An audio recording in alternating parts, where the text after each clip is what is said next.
Every time we try to tell hero stories, we tap into this reality and share a glimpse of what it must mean that no one is found, and yet the worthy one comes. Hello and welcome to Popcorn Parenting. My name is James Cary. I'm joined as ever by reformed mythologist Morgan Locke. Hello, Nate. Hello, James. We normally say we are the podcast about movies, mythology and the Messiah. In the case of today's films, Arthur, Mentor and Worthy are our three words. We're going to start with the film that quite possibly many of you will have missed. It's on Disney+. It came out in 2019 and it's called The Kid Who Would Be King. And the cold hard facts about that movie are the fact that it was written and directed by Joe Cornish, who some of the older listeners would know as one half of Adam and Joe. Joe has gone on to be a filmmaker. His credits include the Tintin movie and other things like that. And he's made this movie called The Kid Who Would Be King. And it did not do well. That's why you've probably not heard of it. It came out in 2019 in January. The budget was 60 million. It's a UK-made film by a working title. It took at the box office half what it cost to make. And there are various theories about why it didn't do so well, including other stuff coming out at the time that felt like more of a dead cert for the movies, like Lego Movie 2 and How to Train Your Dragon, The Hidden World. And so movie screens basically jumped onto those. And there have been a few Arthurian Misfires recently in the mainstream grown-up market as well, apparently. Put that on a poster, Arthurian Misfires. Arthurian Misfires. James Cary. So the exciting thing is, so I watched the movie relatively recently, and I thought it was great. And I said to Nate, you should watch this movie because I think you might like it and we should talk about it. Also with reference to the Disney classic Sword in the Stone. I mean, is it a classic? I'm not sure. I think so. Nate, did you enjoy the movie? I have literally no idea what you're going to say. Do you know what? I loved the concept. I loved the idea. Oh, no, you didn't like it. I didn't. I just didn't think it was executed very well. Okay. It was one of those things where I thought you could really pick this apart and say, well, you should have improved that and that and that and that and that. And then you would have had something fantastic and awesome, and I think it would have done really well. But I just thought I like so much of the sentiment that's going on here. I like the way that this is being sort of approached in a contemporary setting, but I just thought it could have been more charming and funnier and better shot. It's not exactly Toy Story 2. Having said all that, I mean, there are lots of movies like this that really don't work at all. There's so much other in this franchise, which hopefully we'll get to. By franchise, I mean Arthurian Legend, unofficial franchise. Yeah. And it really is a do what you like kind of franchise because it's sort of based on a 14th century rendering of an 11th century re-rendering of a 6th century mystery. But I was interested to see that I've just read a book to my kids, the first in a series called The Dark is Rising series. And I can never get the title right, which is not a good sign. Oversea Under Stone by Emma Cooper.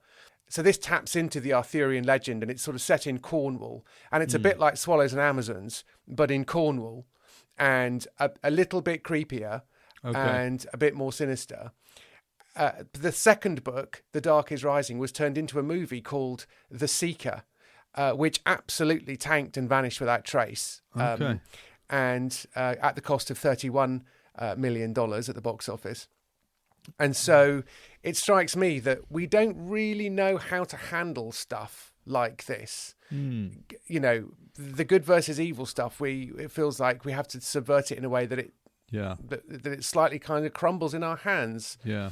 And yet there's that classic Sword in the Stone, which does a fairly decent job for Disney back in the day, as it were. Yeah, I think the thing to mention in terms of the evil that is involved and the sinister nature of it. My daughter was 9 years old, was a little bit sort of freaked out with some of the Morgana stuff and these kind of these soldiers of the underworld that are going to come to life. They are properly scary and evil. And in one sense, it's great to see Yeah. evil portrayed in such a kind of ugly way, because then you think, I actually do want to see that thing get destroyed, because not only is it sort of kind of grotesque and scary, it's also going to bring about real suffering and pain. So from that point of view, I think it's really good that we engage with this stuff. And yeah, I mean, I think on Disney Plus they say it's 9+ is their kind of age rating for it. But yeah, if your kids are particularly sort of sensitive, might not be the best one for them. But Sword in the Stone gives you another option there. Yeah, I've got a girl who's only 12, and she does scare quite easy, but actually she found it okay. And it is also worth saying that my daughter has to leave when they announce who's going to be going home from Bake Off.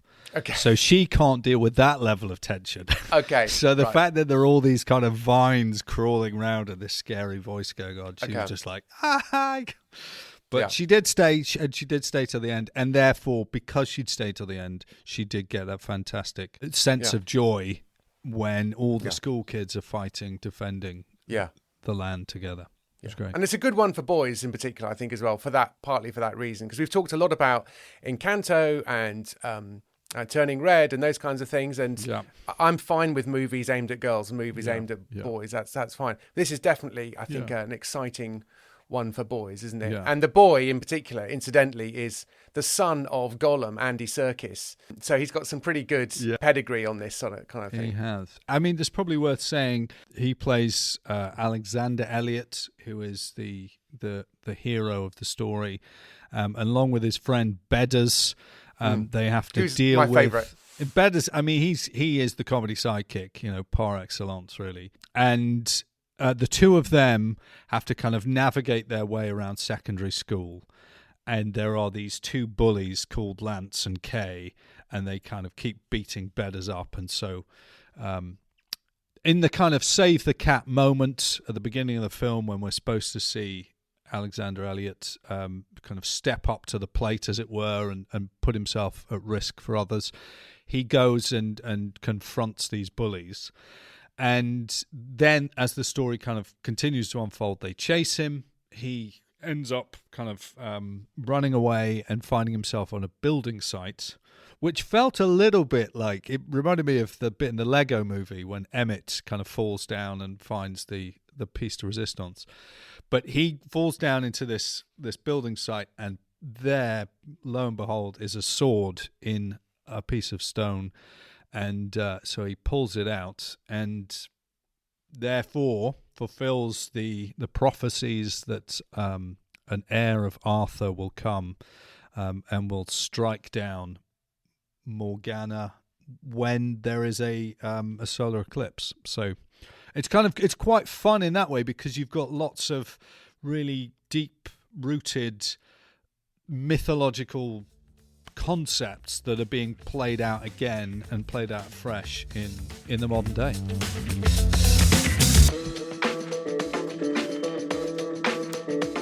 We've got our three things to talk about, our three headings. We've tapped into Arthur, but let's round off Arthur before we move on to Mentor and Worthy. Yeah, so with the Arthurian Misfires, I think James Cary said that on a podcast I was listening to recently. There is something that feels properly British about engaging with the law that is around our nation, and what is it that makes Britain Britain, and what is regular listeners will know that law is spelt LORE in this podcast. Yes. Yeah, as in folklore. But so we're thinking about the things which make make British people British, and one of these is this code of chivalry and this sense of honour, and the Knights of the Round Table, and the idea of people doing what is right and noble, and sort of dignity being something that ought to sort of pervade through the land, and that our hero, our folk hero, is King Arthur, who personified in British mythical history, personified these attributes and this sense of chivalry. And so I thought, in that sense, someone like Joe Cornish taking on British folklore in this way felt right and proper. And it seemed to me that in this particular film, we were being told to be proud of this sense of chivalry, this sense of honour and nobility. And I think that's something that comes under attack so much today, and so many films are looking to undermine that. And so to have stories which show good examples of noble heroes doing what is right, telling the truth, that's a major theme within this film, is that you need to speak the truth, you need to tell the truth. And it really speaks into overtly a sense of despair and hopelessness. I mean, the movie doesn't hold back on the fact that look around the world and it's a bit sad, and it's a bit despairing, and that the headlines are so negative all the time. And in some senses, most of humanity is probably richer than it's ever been, and there are lots of counter arguments to that, which are factual, but the emotional sense is that everything's spiraling out of control and what's going wrong, and we've forgotten something really important. So yeah, I thought 2019, it's even more resonant now in 2022. Post-pandemic, and when there's a war on in Eastern Europe, then this feels like a movie that's about now, but also about an eternal truth that isn't just British. It's not a jingoistic movie particularly. No, not at all.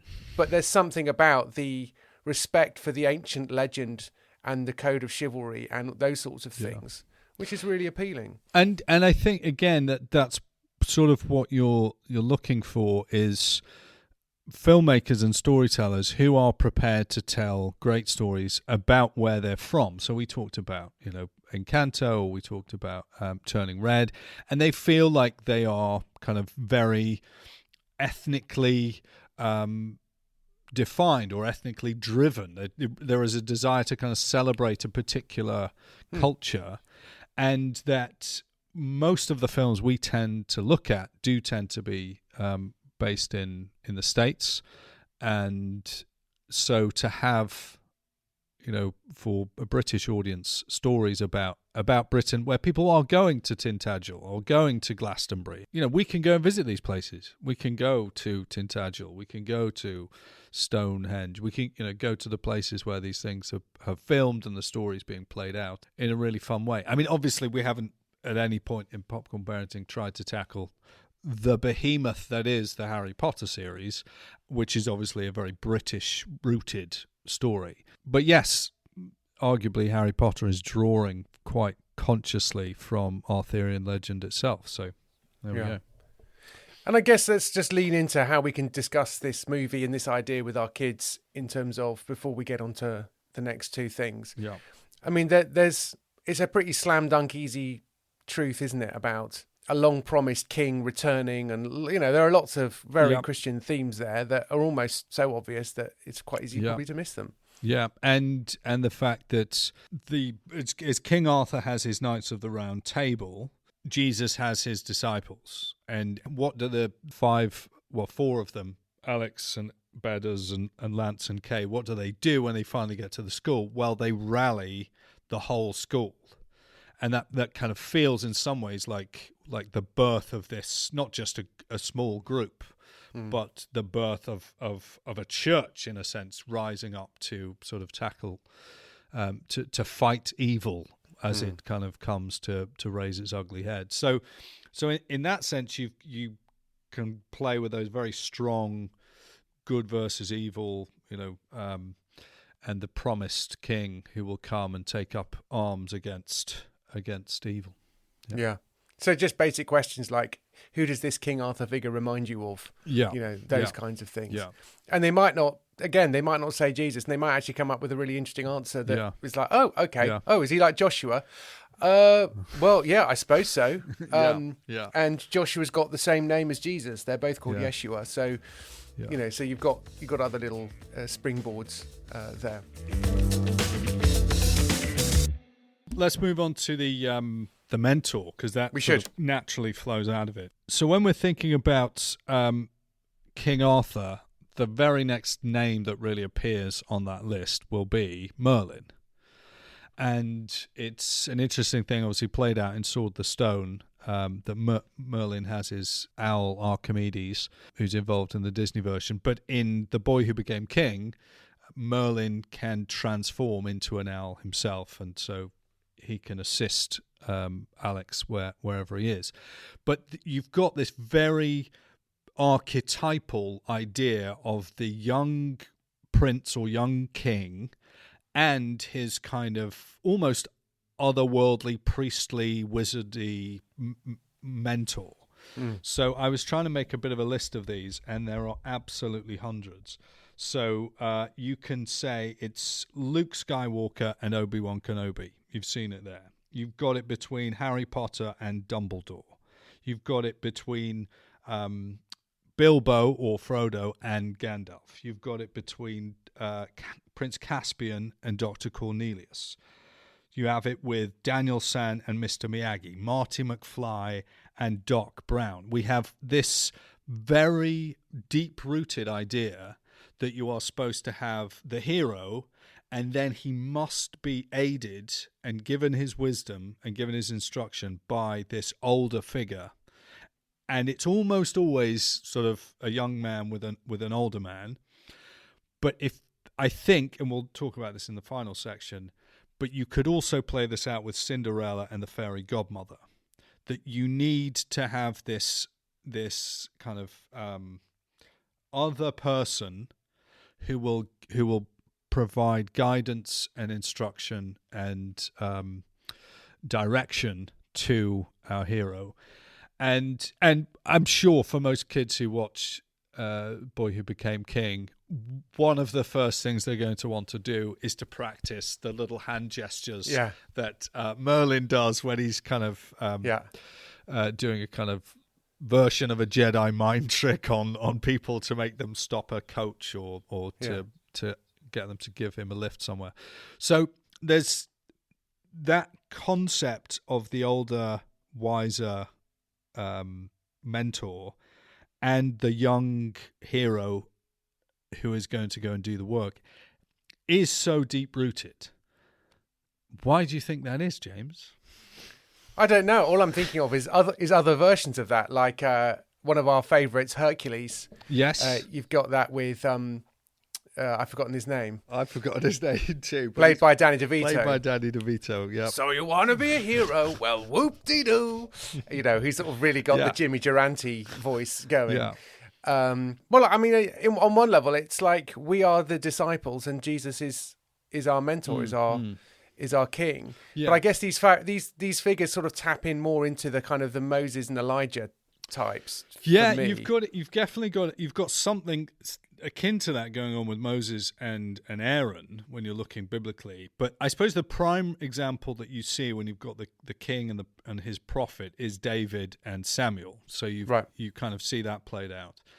But again, it's trying to think, well, why is that just history repeating itself, or just an archetypal idea playing itself out in multiple different stories? Or is there something about reality itself that is about a relationship between, let's go for it, father and son?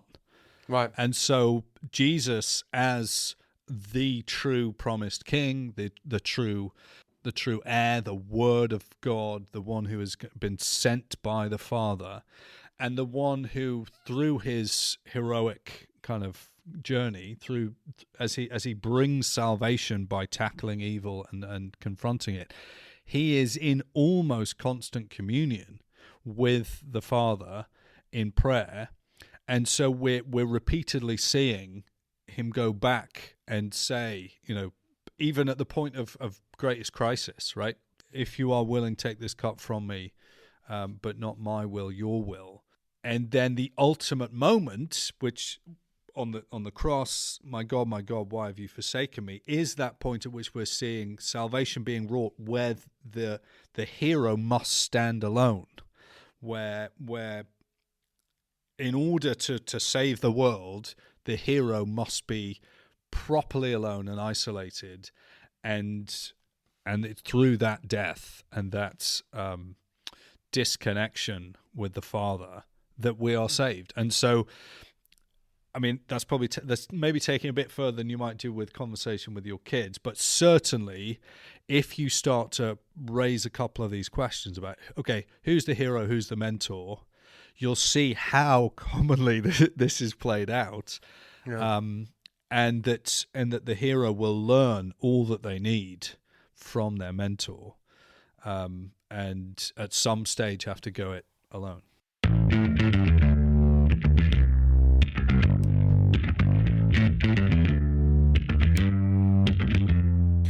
Okay, well, let's move on to our final third section, which is about being worthy. Yeah, I suppose we touched on this a little bit, which is the fact that we want our hero to be humble and have a good heart. That's what we're looking for, and this is an idea that is written through all sorts of stories and lots of the stories that we can talk about later on. But it's also given a very particular focus when it's connected to some kind of special object. Okay, so within the Arthurian legend, that object will be the sword in the stone, and only whosoever is worthy to pull out the sword from the stone will be, king of Britain. So everyone can go up and try, and almost everyone will fail because they are not worthy.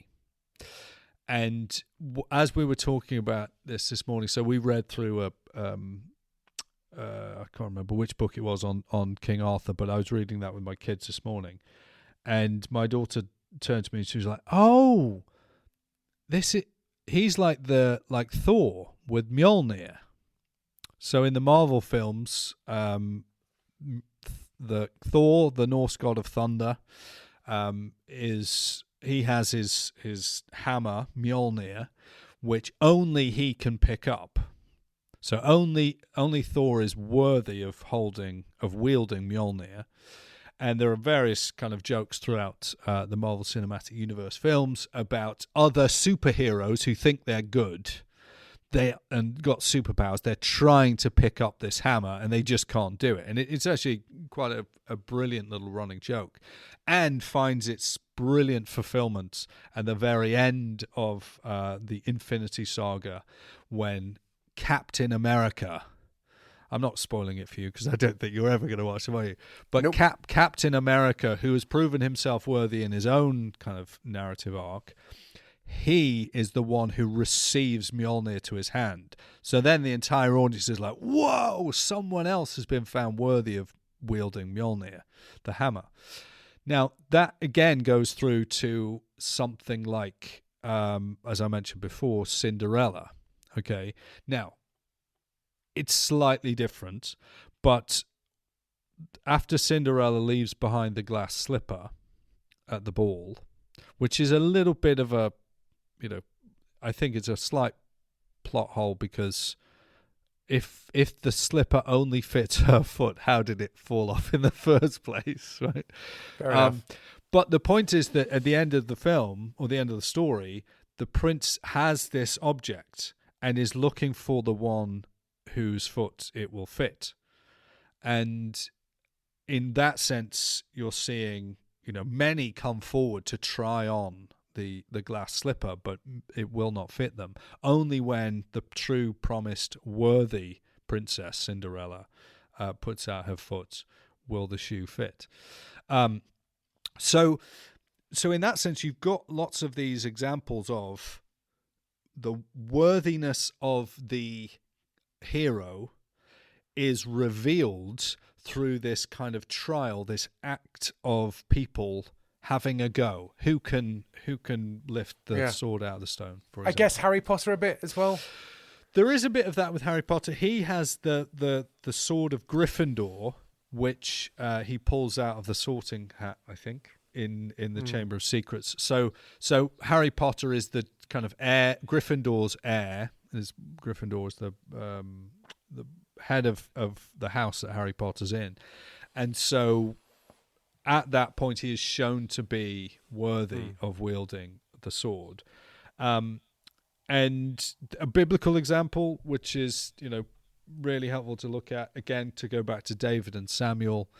And when the Lord sends Samuel to Bethlehem to the sons of Jesse, Jesse causes all of his sons to pass before Samuel, and the Lord says, no, none of these have I chosen. And Samuel says, have you got any other sons? And well, there is this other guy, but it can't really be him. So he's brought forward. The Lord says it's him. And then the brilliant line, the man looks at the outward appearance, the Lord looks at the heart. And so the worthiness of the hero is revealed through this trial, the selection. That's interesting, because I think there are a number of bits in the Bible that make us uncomfortable if we believe in total depravity and predestination, if we're Calvinists or if we're evangelicals. It's like, no one is worthy. No one. No one can possibly be worthy. But we already have two of those in the first 6 chapters of Genesis. Enoch walked with the Lord and the Lord took him away. Why? Yeah. He was a sinner. And then there's about to be a flood, but Noah found favor in the eyes of the Lord. He was a righteous man, blameless among the people of his time. No, he wasn't. He was a sinner. It's like, okay. It turns out there are some categories going on here that don't quite fit into our systematic theology. So it's kind of interesting. How are we reconciling these things? I suppose one of the ways that we do it is to say, well, the Lord says that this is the case, so we'll take his word. We'll go with that. We'll let him decide what's going on here. I'll let it slide. All right. You get away with that one. But the other thing is to see that these are thumbnail sketches of the true one who will be worthy. So each time you've got this, it's pointing you towards Christ as the fulfillment of all of these. And so, most people wouldn't take too much exception at saying these were types and shadows of the work of Christ. And yes, and wonderfully, on this very concept of being worthy, I'm going to read from Revelation chapter 5. Please do. So after been talking to my kids about this and about these, characters who are worthy of wielding the sword or the hammer or the shoe, she doesn't wield a shoe. Does she wield a shoe? It's a glass. I mean, admittedly, her sisters are awful, and the glass slipper is a potential weapon. This is true. Like a beer bottle in a bar fight. Yes. So, but I don't see Cinderella as wielding a shoe in quite the same way. No, but she go on. Wield a shoe. She wears Revelation a shoe. 5. Revelation 5. So this is really great. Okay. So this is John's vision of heaven. Revelation 5 from verse 1. Then I saw in the right hand of him who was seated on the throne a scroll written within and on the back, sealed with 7 seals. And I saw a mighty angel proclaiming with a loud voice, "Who is worthy to open the scroll and break its seals?" And no one in heaven or on earth or under the earth was able to open the scroll or look into it. And I began to weep loudly because no one was found worthy to open the scroll or to look into it. And one of the elders said to me, "Weep no more. Behold, the Lion of the tribe of Judah, the Root of David, has conquered, so that he can open the scroll and its 7th seal." And between the throne and the 4 living creatures and among the elders, I saw a lamb standing as though it had been slain, with 7 horns and with 7 eyes, which are the 7 spirits of God sent out into all the earth. And he went and took the scroll from the right hand of him who was seated on the throne. And when he had taken the scroll, the 4 living creatures and the 24 elders fell down before the Lamb, each holding a harp and golden bowls of it full of incense, which are the prayers of the saints. And they sang a new song, saying, "Worthy are you to take the scroll and to open its seals, for you were slain, and by your blood you ransomed people for God, from every tribe and language and people and nation. And you have made them a kingdom and priests to our God, and they shall reign on the earth." There's nothing new under the sun.